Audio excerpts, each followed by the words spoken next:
Bonjour à toutes et à tous, vous êtes sur Europe 1, nous sommes ensemble et en direct jusqu'à 16h. Je suis Olivier Delacroix et je suis ravi de vous retrouver chaque jour pendant 1 heure en compagnie de notre chère Ombline. Bonjour Ombline, comment allez-vous ? Bonjour, ça va bien, bonjour Olivier, bonjour à tous. Alors, pendant cette heure, nous partageons vos expériences de vie, qu'elles soient agréables, délicates ou difficiles. Votre vécu nous intéresse. Attouchements désastreux, examens brutaux, stérilisation sans consentement, humiliation. Les violences gynécologiques et obstétricales ne sont pas nouvelles, mais on commence enfin à en parler. En juin dernier, pour la première fois, le Haut Conseil à l'égalité a remis un rapport à la secrétaire d'État Marlène Schiappa, dans lequel il dénonce de nombreux actes sexistes ou exercés sans consentement. Le rapport appelle à une prise de conscience des pouvoirs publics et j'ai envie d'ajouter, Ombline, à une vraie prise de conscience tout court, car c'est un sujet resté longtemps tabou. Les violences gynécologiques et obstétricales, c'est notre sujet d'aujourd'hui sur Europe 1. Nous attendons vos témoignages, nous sommes là pour vous écouter. N'hésitez pas à composer le 39 21 50 centimes la minute, le standard d'Europe 1 est ouvert et on est là pour vous écouter, vous entendre et laissez-nous également un message car nous vous lisons sur Twitter, #Europe 1 et via le groupe de l'émission sur la page Facebook d'Europe 1. 15h, 16h, partageons nos expériences de vie avec Olivier Delacroix sur Europe 1. Et nous accueillons Marie sur l'antenne d'Europe 1 au 39 21. Bonjour Marie. Bonjour. Quel âge avez-vous Marie ? 53 ans. D'où nous appelez-vous ? De Montargis. D'accord. Alors Marie, vous avez 9 ans et lors d'une consultation... 9 enfants. 9 ans, excusez-moi. Oui. Vous avez 9 enfants et lors d'une consultation classique il y a quelques années, vous avez vécu de la violence gynécologique lors d'un frottis. Racontez-moi ce qui s'est passé. Écoutez, j'arrivais dans une région que je ne connaissais pas, donc j'ai pris au hasard à l'hôpital un rendez-vous à l'hôpital pour un rendez-vous gynécologique et pour faire un frottis. Et puis quand le médecin a commencé à m'installer, alors je sais plus trop le matériel pour faire le frottis, il m'a fait très mal, donc je lui ai dit. Et là, il m'a vraiment pris de haut en me disant quand on a eu 9 gosses, on n'est pas à ça près. Vous en avez vu d'autres. Vous avez eu l'impression d'être jugée d'emblée, étant la maman de 9 enfants ?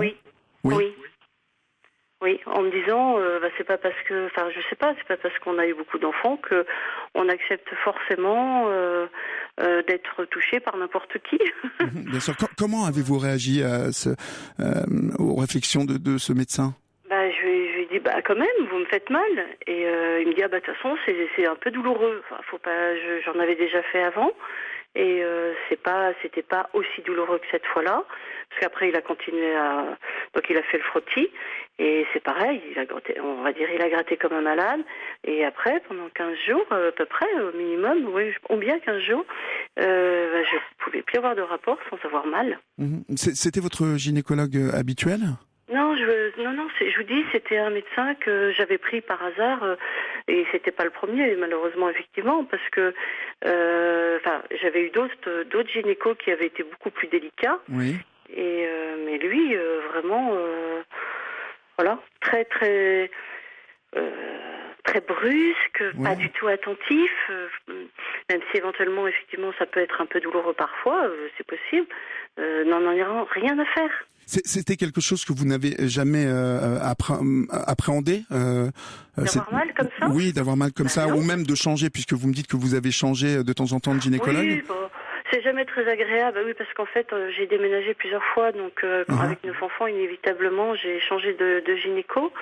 Mais donc, j'appréhendais sans appréhender, c'est-à-dire que je me suis dit, il n'y a pas de raison que ça se passe mal avec celui-là.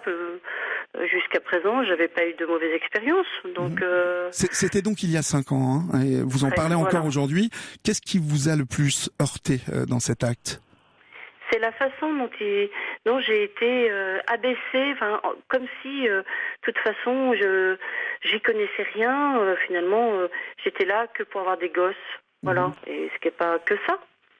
Bien évidemment. Voilà. Et puis c'est pas parce qu'on a eu 9 enfants qu'on a eu 9 accouchements qui peuvent être plus ou moins difficiles, même avec la péridurale, c'est quand même pas une partie de plaisir. Et on peut quand même continuer à avoir à être respecté. C'est jamais un moment de plaisir de passer pour faire ce type d'examen. Vous avez plusieurs filles, dont une qui va être maman. Voilà, c'est ça. Et vous êtes inquiète pour elle ?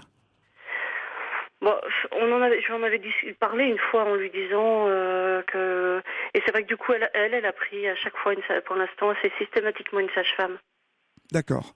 Oui, parce que c'est vrai que j'ai été un peu traumatisée et voilà, je l'avais dit sans forcément rentrer dans tous les détails, voilà, en disant que ça pouvait arriver d'avoir un gynéco pas très délicat. Donc le fait de la diriger vers une femme plutôt.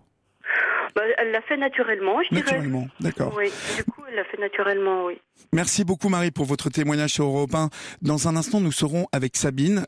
Elle a subi une intervention chirurgicale irréversible sans consentement. Europe 1. On parle des violences gynécologiques, un acte brutal pendant un examen, un événement sexiste, une remarque déplacée. Venez partager avec nous votre expérience. Vous nous appelez le 39 21 50 centimes la minute. Et puis vous nous envoyez aussi vos messages via le groupe de l'émission créé pour vous sur la page Facebook d'Europe 1. Des femmes qui dénoncent la maltraitance gynécologique, qui critiquent les pratiques les pratiques sexistes dont elles sont victimes en consultation. Vous connaissez sans doute. Venez échanger avec nous 39 21 pour nous appeler. Vous envoyez également un SMS si vous le souhaitez. 7 39 21 E1 et suivi de votre message. Vous êtes avec Olivier Delacroix. Nous avons eu Marie au 39 21 qui nous décrivait la violence d'un acte gynécologique plutôt banal. Et nous sommes maintenant avec Sabine. Bonjour, soyez la bienvenue sur l'antenne d'Europe 1, Sabine. Bonjour. Quel âge avez-vous, Sabine ? J'ai 48 ans. Vous avez 48 ans. Donc, en août 1999, alors que vous veniez d'accoucher de votre 5e enfant, votre médecin a pratiqué une intervention pour laquelle vous n'étiez pas d'accord. Racontez-moi ce qui s'est passé. Donc voilà, pour ma dernière fille, j'ai donc eu une césarienne sur souffrance otale. Bon, rien de très grave. Donc, elle est née. Je l'ai vue environ 10 secondes. Elle est partie avec le pédiatre. Et là, alors que j'étais attachée, j'avais froid, j'étais nue comme un verre, je pleurais parce que mon bébé était parti avec le pédiatre. Le gynécologue a fait pression sur moi pour obtenir que j'accepte une stérilisation. Soi-disant, mon utérus était fragile, que si j'avais un autre enfant, je mourrais parce que mon utérus romprait, que mon bébé mourrait aussi, que je devais penser à mes autres enfants qui étaient déjà là, etc. Ça a duré 10 minutes, un quart d'heure, jusqu'au moment où je lui ai dit oui. Comment avez-vous vécu cet acte irréversible ? Extrêmement mal, parce que nous voulions un dernier enfant après ma fille, et que donc nous n'avons jamais pu. J'ai consulté quelques années plus tard un autre gynécologue, puisque ce désir d'enfant était toujours là. Oui. Mon utérus va très bien. J'aurais pu avoir une autre grossesse sans aucun souci. Sauf que l'intervention pour déclencher mes trompes, pour revenir sur cette stérilisation, n'était pas nécessaire. La stérilisation n'était pas du tout nécessaire, mais par contre faire une intervention pour essayer d'inverser les choses était très très lourd et du coup je ne l'ai pas fait. Pourquoi ce médecin, à votre avis, a-t-il pris cette décision ? Parce qu'il n'aimait pas les familles nombreuses et qu'il estimait que 3 enfants, c'était déjà bien. Alors moi, j'en étais à 5, vous imaginez. Comment le savez-vous ça, en fait ? Il vous l'a dit clairement ou... Alors non, parce que moi, après, je ne l'ai quasiment plus revu. Je l'ai revu une fois pour, comme il m'a dit très délicatement, la révision des 100 000. Oui. Je suis pas une voiture. Mais en discutant tout simplement sur des groupes, un jour, le groupe de mon ancienne ville où je suis toujours, et il y en a une qui a demandé des conseils sur ce médecin. Et donc là, plusieurs ont témoigné qu'ils n'aimaient pas les familles nombreuses, qu'ils faisaient des réflexions. Moi, ils m'en avaient jamais fait, sinon je serais partie avant.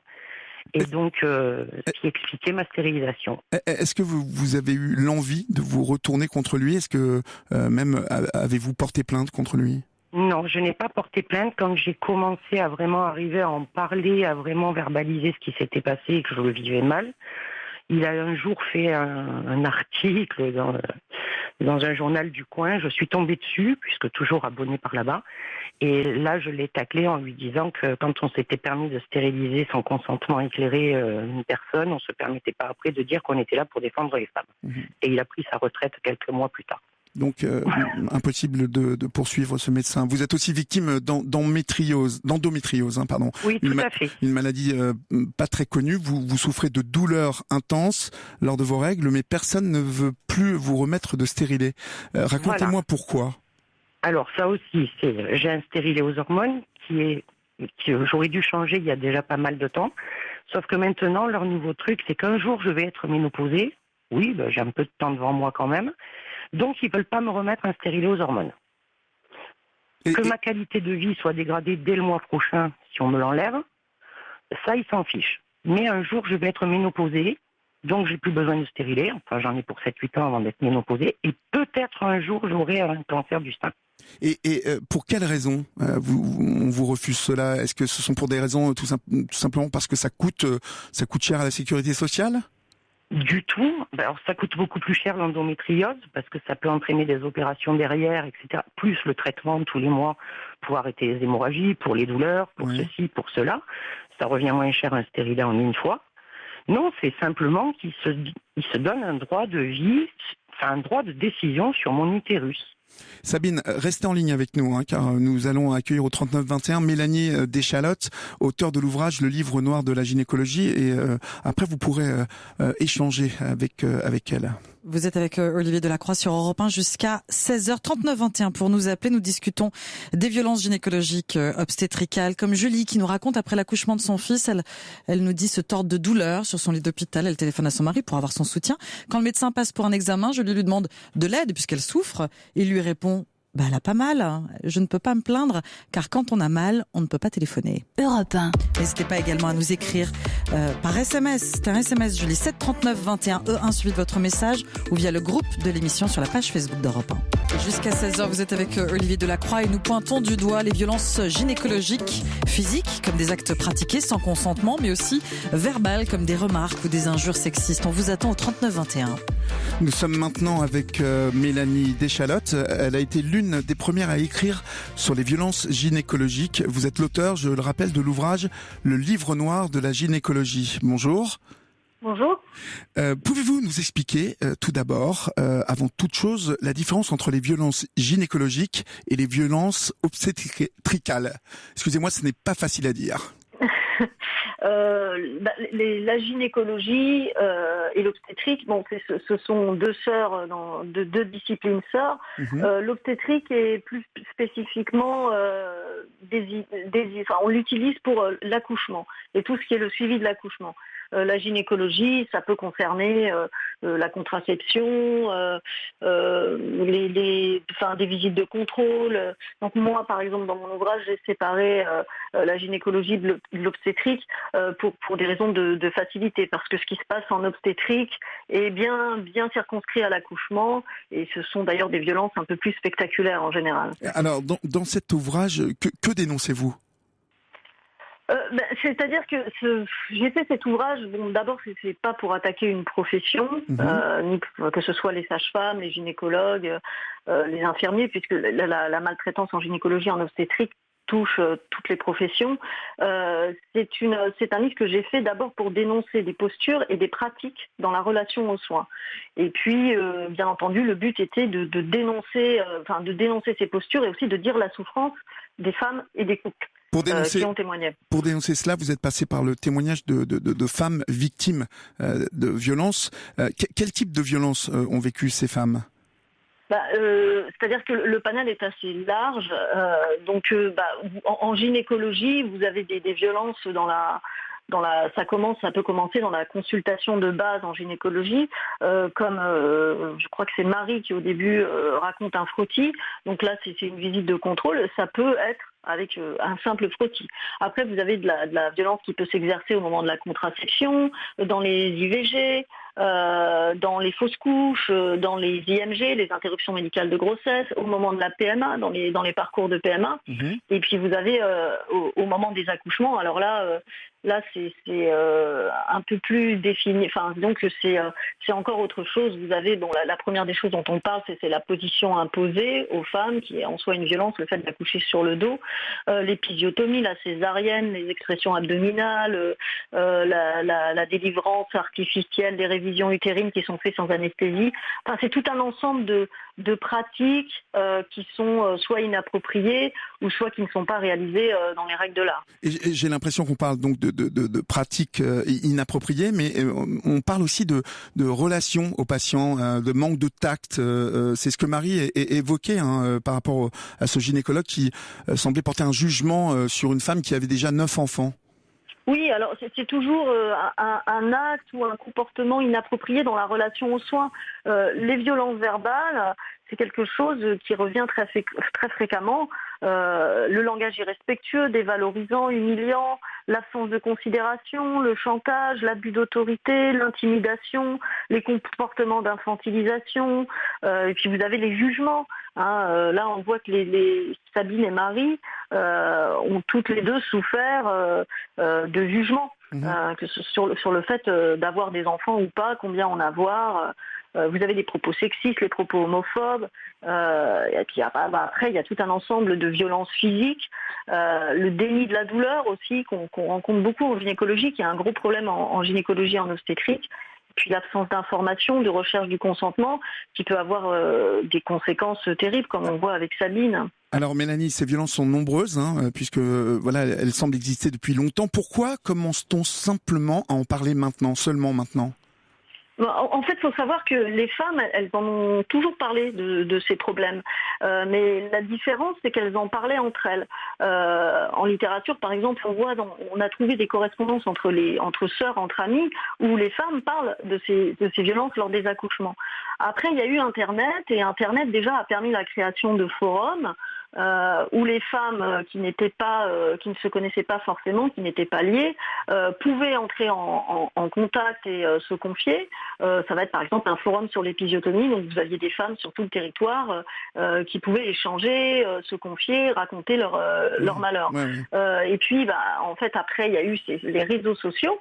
Les réseaux sociaux ont permis à tous ces récits d'être partagés à grande échelle, et puis surtout, ils ont été tout à coup rendus visibles à tout le monde. C'est-à-dire qu'il ne suffisait pas d'être inscrit avec le forum, il fallait être sur un forum pour pouvoir avoir accès à ces récits. Et les réseaux sociaux, tout le monde y a eu accès. Et qu'est-ce qui ressortait finalement de tous ces avis donnés par ces femmes qui avaient eu des expériences diverses de violence? Est-ce le manque de formation des gynécologues et des médecins qui ressortait de tout ça? Alors, la question est vaste. Il y a beaucoup de choses qui ressortent. On voit, si vous voulez, d'une façon, pour résumer le plus simplement possible, on voit que toutes ces expériences montrent que les violences gynécologiques et obstétricales, finalement, sont toujours la conjonction de deux types de violences qui sont directement issues des dominations patriarcales et institutionnelles qui fondent la discipline gynécologique. En fait, l'histoire de l'obstétrique, je ne peux pas la faire là parce que ce serait trop long, mais en gros, pour résumer, c'est une discipline qui a été fondée à partir du moment où les chirurgiens se sont emparés de l'accouchement au détriment des sages-femmes.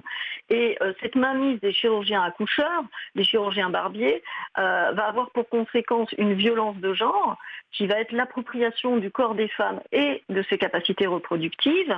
Et puis, vous avez une domination médicale qui s'est fait à peu près dans le même temps, c'est-à-dire que l'hôpital est devenu le lieu d'accouchement pour toutes les femmes, et l'hôpital, c'est une institution. Comme toutes les institutions, il y a des protocoles, et à partir de là, il y a des effets délétères, de déshumanisation, d'abus de pouvoir, etc.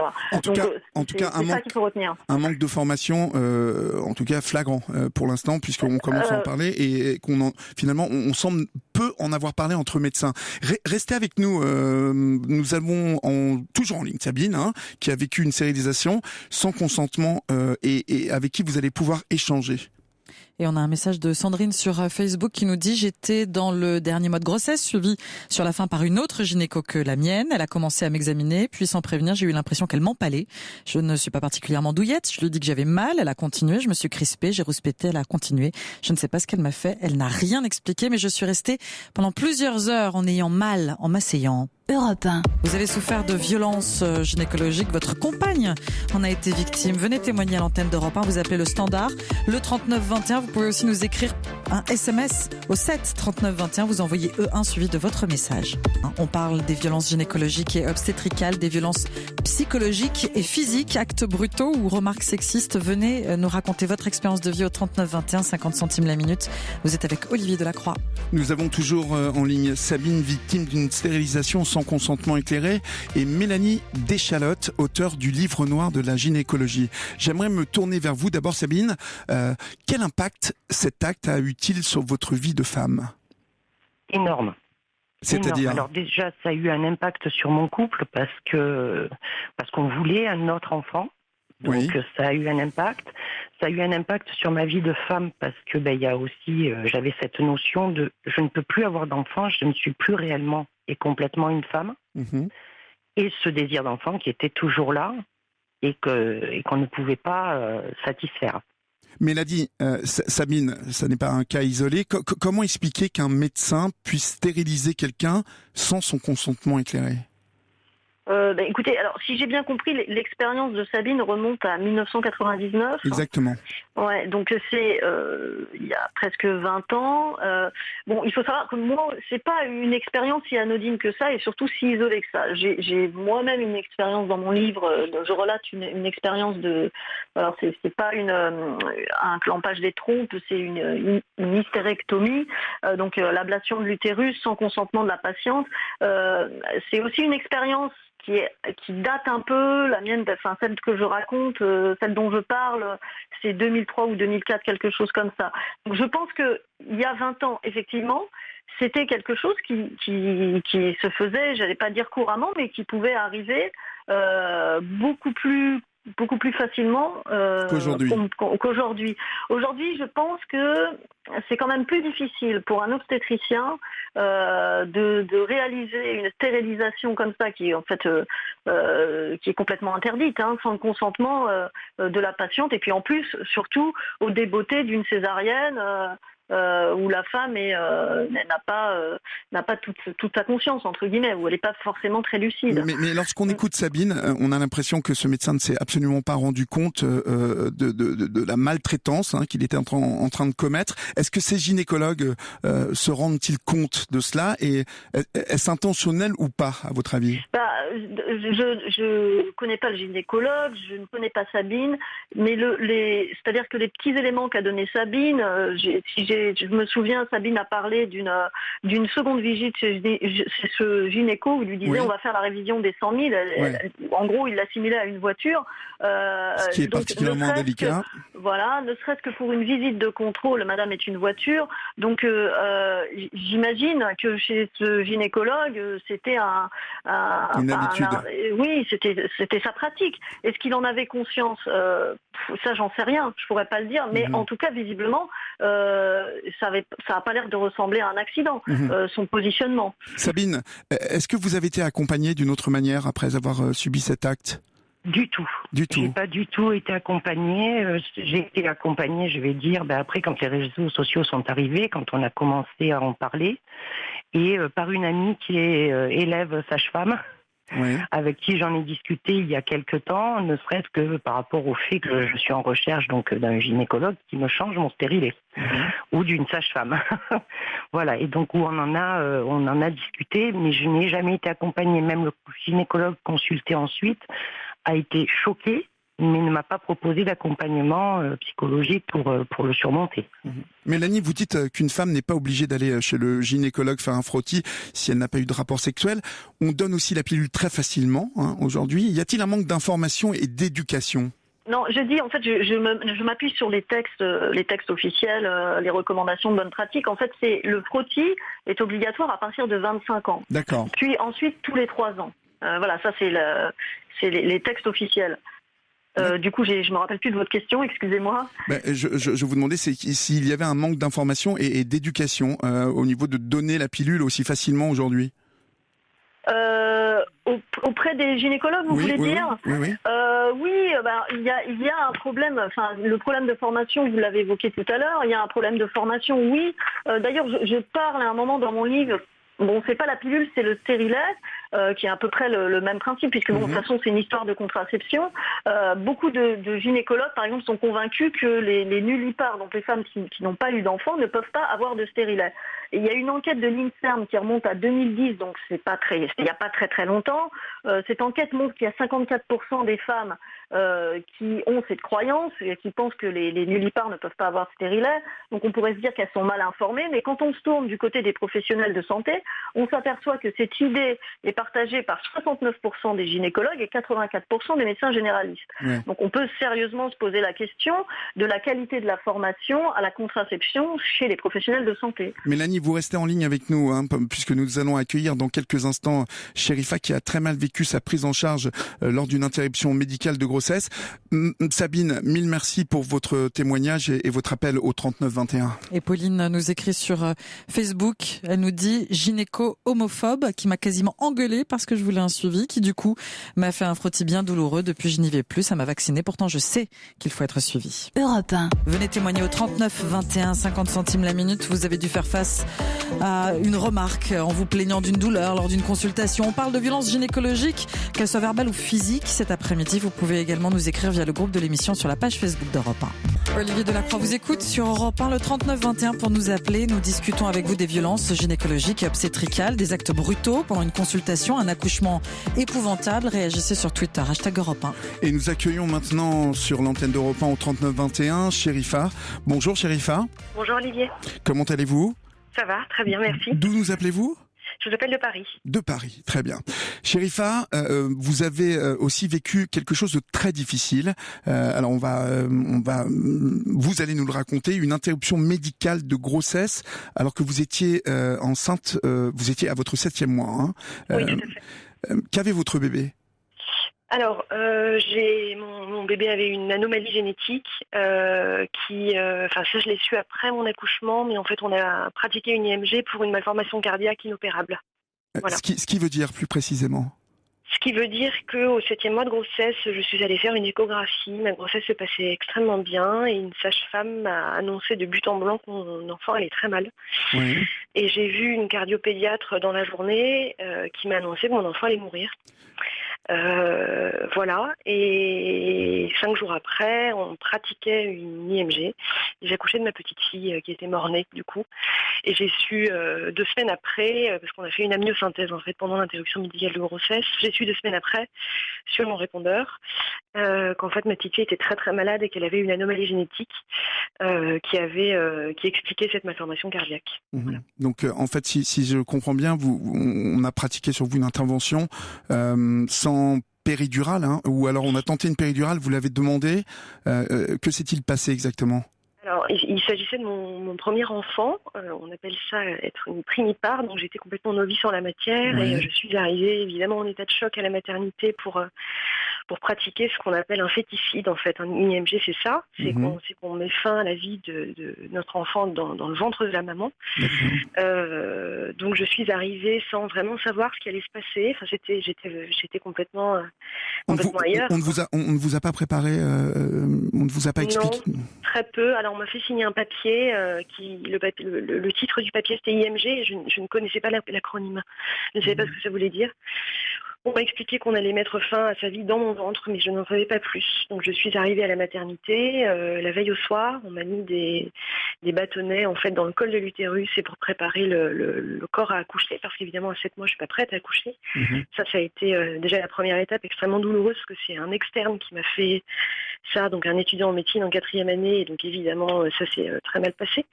Et voilà, le lendemain matin, j'ai été amenée dans une salle stérile, et on m'a allongée sur une table et j'ai compris qu'on allait piquer mon ventre comme ça, vous voyez, enfin je sors de ma chambre et on va piquer mon ventre pour tuer mon enfant.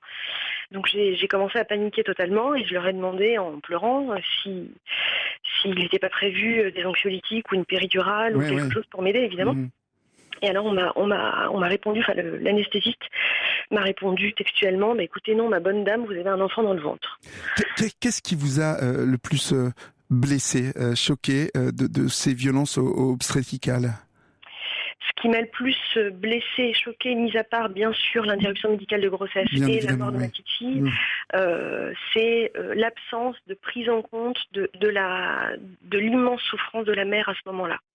C'est-à-dire que moi, j'ai vraiment été traitée comme on traite une appendicite, alors que mon enfant allait mourir et que j'étais actrice dans la mort de mon enfant, ce qui est quand même pas négligeable du tout, et qu'ensuite j'allais accoucher quelques heures, enfin en l'occurrence moi ça a duré 15 heures, j'allais accoucher 15 heures après de mon enfant qui était mort. Et il y a eu une absence totale de prise en compte de la douleur morale et une absence totale, dans mon cas aussi, de prise en compte de la douleur physique. C'est-à-dire que la péridurale m'a été refusée parce qu'on m'a dit qu'il fallait quand même bien que je comprenne ce qui était en train de se passer. Absence totale de suivi ensuite aussi, après tout cela ? Après tout cela, bien sûr. Aucun suivi ? Absolument aucun suivi. Alors j'ai accouché de ma petite fille, j'ai pu passer un petit moment avec elle, j'ai demandé à prendre son bonnet, on me l'a refusé parce que ça appartenait à l'hôpital. Je suis sortie de la maternité 48 heures après avec le ventre vide et sans enfant. Et j'avais rendez-vous, donc j'ai demandé un suivi psy. On me l'a refusé parce que la psy était en vacances. Donc je suis repartie chez moi comme ça. J'ai eu une immense chance d'être extrêmement bien accompagnée par le papa de ma petite fille. Et heureusement qu'il était là, et par ma mère et mon frère aussi qui étaient là. Ça a été très important. Sinon, j'aurais pu craquer. Et j'ai été obligée de chercher par mes propres moyens un suivi psychologique. La chance que j'ai dans mon histoire, c'est que je suis à Paris et qu'il y en a. Donc j'ai pu trouver des groupes de parole, notamment un groupe de parole très bien qui est à l'Institut de puériculture de Paris par le docteur Marie-Josée Soubieux qui est incroyable, et aussi un psy dans le privé toute seule. C'est-à-dire que j'ai vraiment dû me débrouiller toute seule. Sans que l'hôpital, l'hôpital vous a même envoyé une lettre pour s'excuser de son comportement. Je serais curieux de savoir que disait cette lettre. Ce qu'ils disent, alors ça vient pas d'eux, c'est moi qui ai fait un courrier en mois de juin. Donc moi j'ai accouché de ma petite fille en octobre 2017 et j'ai écrit à l'hôpital au mois de juin 2018 en leur faisant part des manquements graves. Oui. Il y a eu une enquête interne et ils m'ont répondu une lettre de plates excuses en me disant qu'ils n'avaient absolument pas pris en compte la douleur physique et morale d'une mère désenfantée, qu'ils avaient demandé à tous les intervenants, qu'ils avaient enquêté auprès de tous les intervenants. Mais il y a des choses extrêmement dérangeantes dans cette lettre, c'est-à-dire qu'ils me disent typiquement que l'anesthésiste qui m'a dit que j'aurais pas de péridurale, donc moi il faut savoir que j'ai quand même senti la mort de mon enfant. Voilà. Oui. Que l'anesthésiste, si ça pouvait me rassurer, était extrêmement peiné de cette situation et qu'il avait beaucoup de mal à le vivre. Vous voyez, c'est des choses un petit peu dérangeantes. Oui, très dérangeantes. Merci Chérifa pour votre témoignage, pour le courage de ce témoignage. Nous aurons pour conclure dans quelques instants dans notre émission le témoignage du docteur Yamnian. Elle est gynécologue et on pourra sans doute revenir sur tout ce que vous avez vécu. Merci Chérifa. Nous parlons de la violence gynécologique et obstétricale cet après-midi. Vous venez raconter votre histoire à l'antenne d'Europe 1 le 39-21. Tout de suite. Quand une femme souffre lors d'un examen gynécologique, lorsqu'elle est maltraitée, vous avez la parole sur l'antenne d'Europe 1. Vous êtes avec Olivier Delacroix. Pour conclure cette émission, nous avons avec nous le docteur Yamnian, gynécologue et chargé de la toute nouvelle commission de la prévention de la maltraitance gynécologique. Bonjour docteur. Bonjour Olivier. Ma première question va vers la parole. Est-ce que cette parole commence enfin à se libérer sur ces violences gynécologiques et comment est-elle accueillie par le milieu médical ? Alors, c'est ça la grande vertu des lanceuses d'alerte depuis l'été dernier autour de ces questions, c'est que enfin cette parole est arrivée dans l'espace public et ça permet aux professionnels qui étaient très préoccupés par ces questions d'avoir effectivement de la visibilité, de l'audience et je pense qu'en cela, ce débat a été vraiment salvateur. La seule chose, c'est que contrairement aux idées reçues, les professionnels et du moins un certain nombre d'entre eux, dont moi je fais partie en tout cas, se sont emparés de ces questions depuis assez longtemps et c'est environ depuis les années 80 qu'on s'occupe de ça avec beaucoup de véhémence et là où il y a quand même un prérequis à savoir, c'est que les apprentissages en médecine sont extrêmement longs et que probablement on a été trop long. On peut s'autoriser un regard aussi critique sur nos pratiques, sur la façon dont on va diffuser les savoirs et les savoir-faire et les savoir-être. parce que au fond, quand on écoute bien les témoignages que vous avez présentés cet après-midi, il y a surtout beaucoup de problématiques autour des savoir-être et des savoir-dire, plus que autour des savoir-faire. Je dirais que dans tous les témoignages que vous avez présentés, l'exemple de Marie, avec sa ligature de trompe en cours de césarienne dans l'urgence sans consentement, ça c'est assurément une sortie de route autour du non-respect de la législation et autour des questions des savoir-faire. Suivi d'une révision des 100 000, fait par le même médecin. Voilà. Alors lui, deux problématiques, effectivement. Une première sur le savoir-faire, et puis après sur le savoir-être ou le savoir-dire. Et effectivement, cette question, elle n'a pas été beaucoup enseignée à la faculté il y a longtemps. C'est environ depuis les années 80 et particulièrement depuis les années 2000 que la gomme est mise sur le sujet. Mais quand un médecin est sorti de la faculté, il a environ 30 ans. Et il va travailler pendant 35 ans, et donc celui-ci ne retourne plus à la faculté pendant 35 ans. Alors justement, comment va-t-on former les gynécologues aux violences gynécologiques et qu'est-ce qui doit changer aujourd'hui ? Voilà, donc je crois que, en tout cas, il y a une chose est certaine, c'est que la prise de conscience, elle est ancienne. Mais alors, qu'est-ce qu'on fait et comment on le traite ? Ça, il n'y a pas eu beaucoup de mouvements, ou en tout cas, ils ont été trop peu volumineux pour qu'effectivement, il y en ait eu des effets assez rapides et palpables pour les nombreuses femmes qui ont malheureusement eu à les subir. Et que aujourd'hui, de mon point de vue, il y a un truc absolument formidable, c'est probablement l'outil numérique sur la diffusion des savoirs et obtenir de la part des professionnels la possibilité de suivre ce qu'on appelle dans notre jargon des recommandations de bonnes pratiques. Justement, j'allais vous demander où on en était au niveau de justement de l'évolution de tout ce qui va être fait maintenant. Alors, c'est-à-dire que, en tout cas, au sein de la commission que moi je préside, au sein du Collège national des gynécologues obstétriciens, nous avons décidé de nous réunir en transdisciplinaire, c'est-à-dire tous ceux qui ont vocation à s'occuper des femmes, les anesthésistes, les pédiatres, les puéricultrices, les sages-femmes, les gynécologues, les usagères. On est tous dans une commission et on discute ensemble. Qu'est-ce qu'on va proposer et comment on va le faire ? Il y a énormément d'initiatives qui ont été menées depuis de très nombreuses années, qui sont validées. Donc il s'agit pour nous maintenant, entre guillemets, si je puis dire, d'industrialiser cette diffusion des savoirs. Et cette discussion paraît ouverte grandement. Merci beaucoup, docteur Yamyan, de votre témoignage. Merci aussi à Marie, Sabine, Mélanie et Chérifa de nous avoir appelés. C'est la fin de cette émission. Grâce à vous, nous en savons plus sur ces violences gynécologiques et obstétricales et leur retentissement dans la vie des femmes. Ces violences longtemps tabous ne sont plus ignorées et c'est en parlant que les pratiques évolueront. On l'a vu, les gynécologues en ont désormais conscience et devraient, espérons-le, avoir une approche plus humaine et pas uniquement technique. Un sujet à suivre en tout cas. Vous pouvez continuer à en débattre sur notre page Facebook et sur les réseaux sociaux. Twitter avec le hashtag Europe 1 via le groupe de l'émission sur la page Facebook d'Europe 1. Merci à tous, à toutes, j'ai envie de dire, pour vos messages, pour vos réactions et pour vos SMS.